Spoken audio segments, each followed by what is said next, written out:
அனைவருக்கும் மனமார்ந்த காலை வணக்கம். திருநெல்வேலி சீனியர் சிட்ஃபண்ட் சார்பில் உங்கள் ஆரோக்கியம் உங்கள் கைகளில் 2வது பயிற்சிக்கு நாம் இன்று செல்ல இருக்கின்றோம். எல்லாரும் பயிற்சியை செஞ்சுருப்பீங்க. அந்த பயிற்சியுடைய தன்மை என்ன அப்படிங்கிறத நீங்கள் உணர்ந்திருப்பீங்கன்னு நினைக்கிறேன்.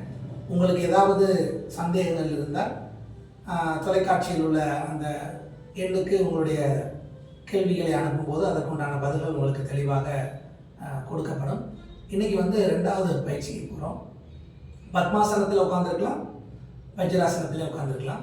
2வது பயிற்சிக்கு போகும்போது அதே தான். கண்களை மூடி சின்முத்ரா கை வச்சு ஒரு 11 முறை நல்ல ஆழமான சுவாசம், ஆழமான விடுதல்.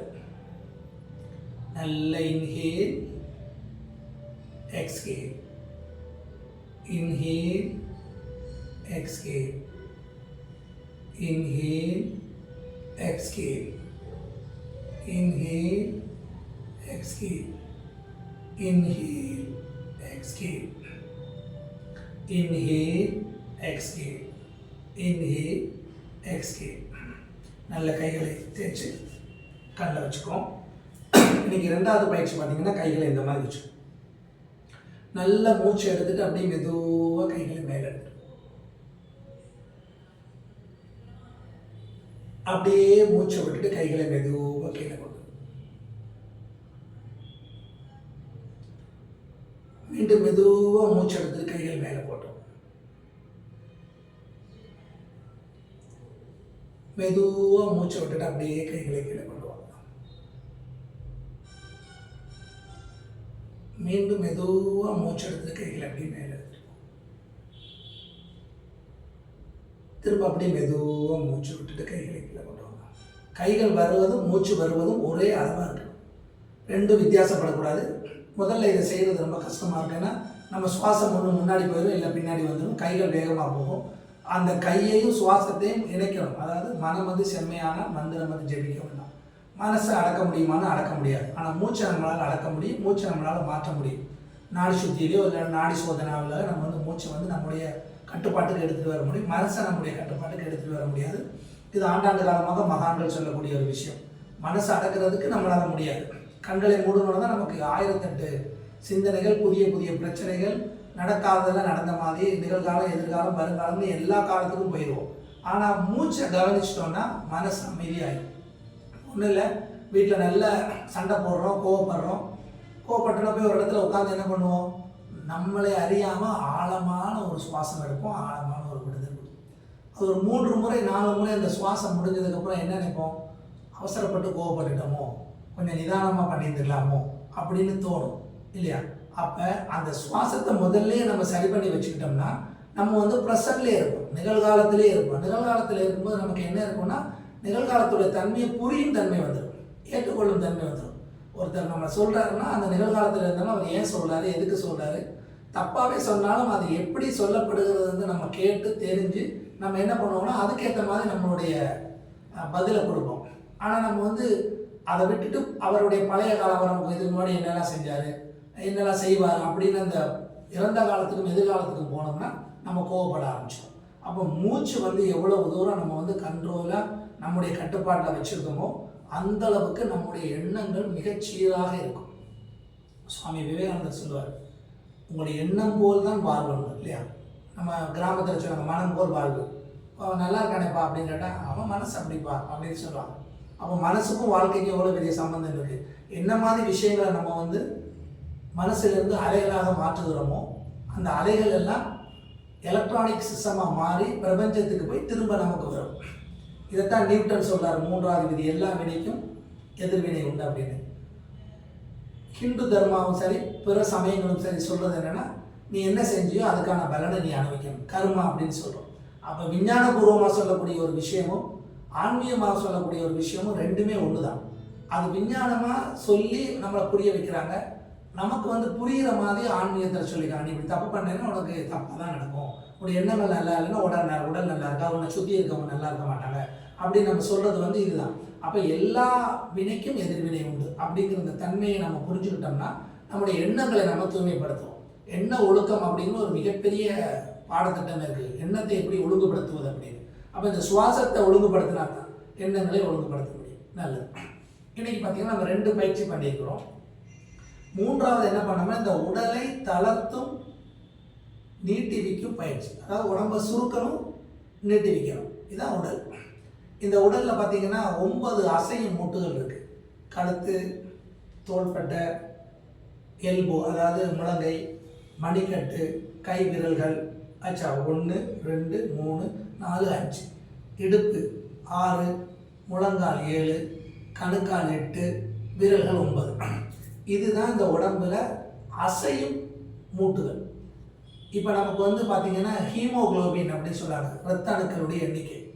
இது பெண்களாக இருந்தால் குறைஞ்சபட்சம் 13.5 இருக்கணும், ஆண்களாக இருந்தால் 14.5 இருக்கணும். இது கண்டிப்பாக இருக்கணும். இது இருந்தால் ஒரு ஆரோக்கியமான தேகம். அது குறைஞ்சிட்டுனா டாக்டர்ஸ்லாம் என்ன சொல்லுவாங்கன்னா, மருத்துவர்லாம் அயன் டானிக்லாம் கொடுப்பாங்க. அப்போ அயனை மட்டும் சாப்பிட்டா நம்மளால் வந்து ரத்தம் ஊறுமானா, இப்போ பெட்ரோல் போட்டுட்டோம் கார் ஓடுமா? அதை ஸ்டார்ட் பண்ணணும், கியரை மாற்றணும், ஸ்பீடுக்கு ஏற்ற மாதிரி கியரை சேஞ்ச் பண்ணணும், பிரேக் போடுற இடத்துல பிரேக் போடணும்.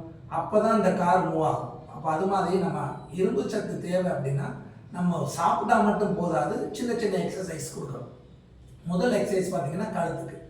இந்த கழுத்துக்களை நம்ம அசைக்கும் போது கழுத்தில் இருக்கக்கூடிய எலும்பு மச்சைகள், போன் மேரோன்னு சொல்லுவாங்க, அந்த போன் மேரோவில் இயங்க வச்சு இரத்த அணுக்களை வந்து அதிகமாக உற்பத்தி ஆகும்போது நம்ம ஒரு நல்ல எப்படி இருப்போம், ஒரு சீரான ஆரோக்கியமான ஒரு மனிதராக வரும். ஒன்றும் இல்லை, முதல்ல வந்து பார்த்திங்கன்னா எளிமையான பயிற்சி.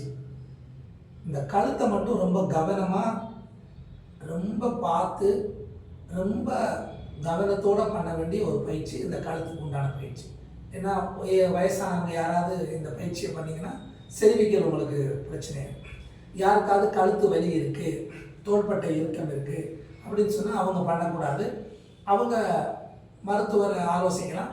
இல்லை நம்மளுடைய சேனலில் வழியாக அவங்களுடைய குறைகள் எப்படின்னு சொன்னால் அதுக்குண்டான மருத்துவத்தை சொன்னதுக்கப்புறம் நீங்கள் அந்த பயிற்சியை ஆரம்பிக்கலாம். சரியா? முதல்ல என்ன பண்ண போகிறோன்னா, மெதுவாக கழுத்தை முன்னாடி வளைக்கிறோம். நாடி வந்து நெஞ்சை தொடரும். திரும்ப அப்படி மெதுவாக மேலே போகிறோம். பின்னந்தலை வந்து முதுகில் படணும். இது ஒரு எண்ணிக்கை. இப்படி வந்து நிற்கணும். மீண்டும் தலையை கீழே கொண்டு வர்றோம். அப்படியே மெதுவாக மேலே போகிறோம். அப்படியே வந்து நேராக தலையை நிறுத்துறோம். மீண்டும் தலையை கீழே கொண்டு வரோம். அப்படியே மெதுவாக மேலே கொண்டு போகிறோம். மெதுவாக தலையை நேராக நிறுத்துறோம். மீண்டும் அதே மாதிரி கீழே கொண்டு வந்து நாடி வந்து நெஞ்சு தொடட்டும். அப்படியே மெதுவாக மேலே கொண்டு போய் தலையை தொடரும், நேராக நின்றோம். இது ஒரு பயிற்சி. இதுக்கு உண்டான பயிற்சி நிறைய இருக்குது. ஒரே நாளில் எல்லாம் செஞ்சிட்டோம்னா நமக்கு சரி வராது. இதை செஞ்சதுக்கப்புறம் யாருக்கு எந்தெந்த பயிற்சி வேணுங்கிறது வந்து நம்ம பார்த்துக்கலாம். எல்லாருக்கும் இந்த பயிற்சி வேணுமா அப்படின்னா இருக்காது. சரி, அடுத்த பயிற்சி பார்த்திங்கன்னா இந்த தோள்பட்டைகளை சொல்லட்டும். கையை நல்லா இந்த மாதிரி விரலை நல்லா மூடி இங்கே கொண்டு வச்சுக்கணும். கை நான் எப்படி வச்சுக்கிறது, வெளியில் போகக்கூடாது. கை நல்லா ரொட்டேட் பண்ணுவான். அப்படியே மெதுவாக 2, அப்படியே திரும்ப 3, நல்லா அப்படியே 4, 5, அப்படியே மெதுவாக 6. இப்போ முன்னாடி சுற்றிட்டோம்.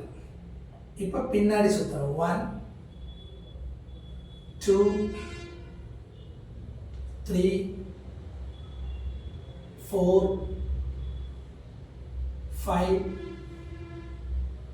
6 7 8 9 10. இப்போ 2 அசைவு மூட்டுகளுக்கான பயிற்சியை நம்ம பார்த்துருக்கோம். இதை மெதுவாக செய்யணும், வேகப்படுத்தக்கூடாது. 6 வாட்டி பண்ணலாம், 9 வாட்டி பண்ணலாம், 12 வாட்டி பண்ணலாம். இந்த எண்ணிக்கையில் கூட்டக்கூடாது. ஒரே நாளில் 50-60 பண்ணால் தேய்மானம் ஆயிடும். கண்டிப்பாக பின்னோக்கி சுற்றினா முன்னோக்கி சுற்றணும், இல்லை முன்னோக்கி சுற்றினா பின்னோக்கி சுற்றணும். இது ரெண்டையும் ரொம்ப கவனமாக பார்த்து பண்ணணும். அப்போ கழுத்துக்கும் இந்த 2 பயிற்சியை மெதுவாக செய்யணும். ஏன்னா ஒரே நாளில் அவ்வளோ பயிற்சியிலும் கொடுக்க முடியாது. கொஞ்சம் கொஞ்சமாக கீழ் வரைக்கும் இறக்கிட்டு வந்தோம்னா தான் உடல் அதுக்கு உண்டான தன்மைக்கு வரும். அந்த உடலுடைய, அதாவது சொல்லுவாங்க வாகு சொல்லுவாங்க, அந்த உடலோட அமைப்பு வந்து நமக்கு உதவியாக இருக்கும். ஸோ இன்றைய பயிற்சியை வந்து இதோடு முடித்துக் கொள்கிறோம். தொடர்ந்து நாளை உங்களை பயிற்சி வகுப்பில் சந்திக்கும் வரை உங்களிடம் விடைபெறுவது சுபஜெகமோகன்.